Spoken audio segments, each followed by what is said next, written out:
Paul Biya est arrivé au pouvoir en 1982, succédant au premier président du Cameroun, Amadou Ahidjo, dans un contexte de prospérité économique.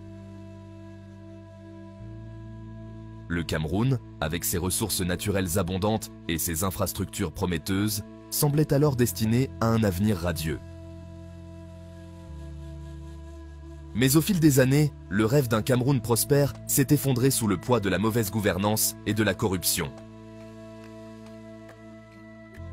En 42 ans, Paul Biya a transformé un pays prospère en un pays très pauvre et profondément endetté. Le Cameroun des années 1970 était un exemple de développement en Afrique centrale.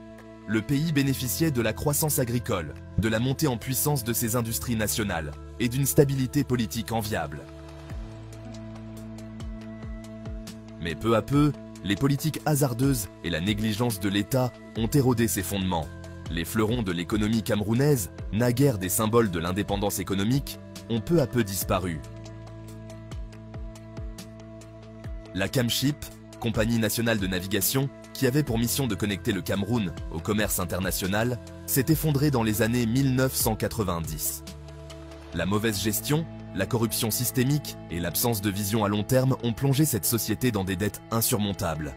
Camship, jadis fier de porter le drapeau camerounais sur les mers du monde, a cessé d'exister, laissant le secteur maritime national à la merci de compagnies étrangères. La Camaïr, compagnie aérienne nationale, n'a pas eu un sort différent. Autrefois un joyau de la couronne du pays, reliant les principales villes camerounaises et assurant des liaisons internationales, la Camer a été progressivement mise à genoux par une gestion désastreuse. Des dirigeants, nommés non pas pour leurs compétences, mais pour leur loyauté envers le régime, ont dilapidé ses ressources, menant à des retards de salaire, des avions cloués au sol et finalement à la liquidation de la société. La promesse de son remplacement, la Camerco, n'a fait que reproduire les mêmes erreurs.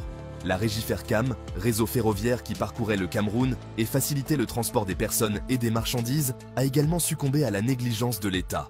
Le chemin de fer, qui était essentiel au développement économique des régions enclavées, s'est retrouvé dans un état de délabrement. Finalement, l'entreprise a été privatisée, mais sans réelle amélioration des services, ni investissement pour moderniser les infrastructures. Ce fut une perte monumentale pour le pays, qui voyait là disparaître un de ses piliers de développement. Quant au secteur de l'énergie et de l'eau, leur déclin a été tout aussi catastrophique. La Sonel, qui gérait la production et la distribution de l'électricité, et la SNEC, qui assurait la distribution d'eau potable, ont été privatisées dans des conditions opaques.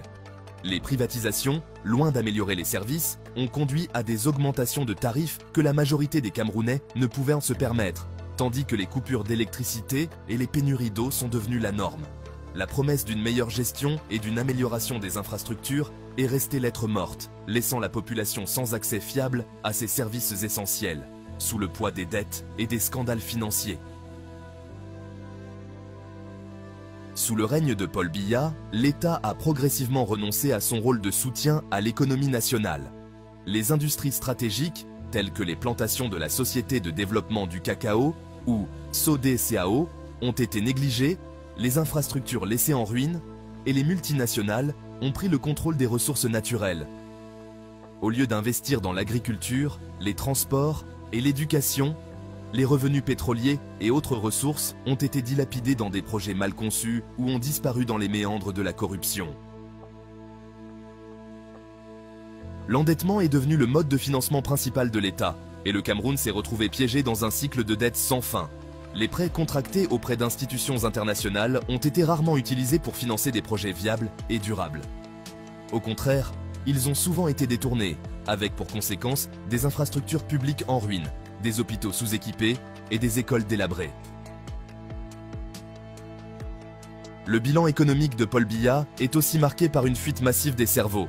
Les jeunes Camerounais, découragés par l'absence de perspective, ont cherché leur salut ailleurs. Les médecins, ingénieurs, enseignants et autres professionnels ont quitté le pays, emportant avec eux le savoir et le potentiel nécessaires pour redresser l'économie. En 42 ans, Paul Biya a laissé un pays exsangue. L'espoir, autrefois palpable, a été remplacé par la résignation et la pauvreté. L'État, au lieu de garantir les services de base à ses citoyens, a échoué dans sa mission la plus élémentaire, protéger et promouvoir le bien-être de ses habitants. Malgré tout, le peuple camerounais reste résilient. À travers les difficultés, il continue de rêver d'un Cameroun où les richesses sont partagées équitablement, où la jeunesse peut espérer un avenir meilleur et où l'État est au service de tous et non d'une poignée de privilégiés. Franchement, Monsieur Biya a vraiment mis le Cameroun dans le waterroute.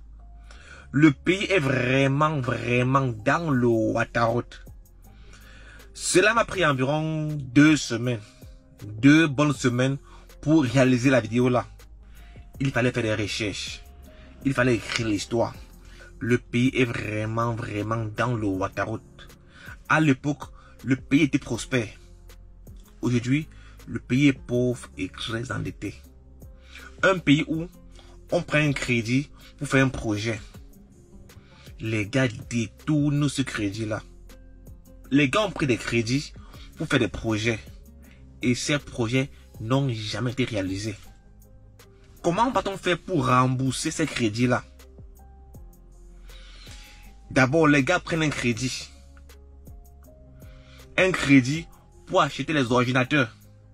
Et on dit don du chef de l'État. Ou le Cameroun, ils prennent un crédit. Un crédit à la banque en Chine. Ils font fabriquer les ordinateurs. Et on dit don du chef de l'État. Qui va rembourser le crédit des ordinateurs? Ils ont dit don du chef de l'État. Et vous voulez encore le RDPC. Ces gars ont mis le pays complètement à terre. Le pays est complètement à terre. Passez une bonne journée. Que ceux-là qui sont très fâchés ou très en colère mettent seulement leur insulte en commentaire. Ciao. Oh, Jamal, Jamal, Jamal. Oh, Jamal, Jamal.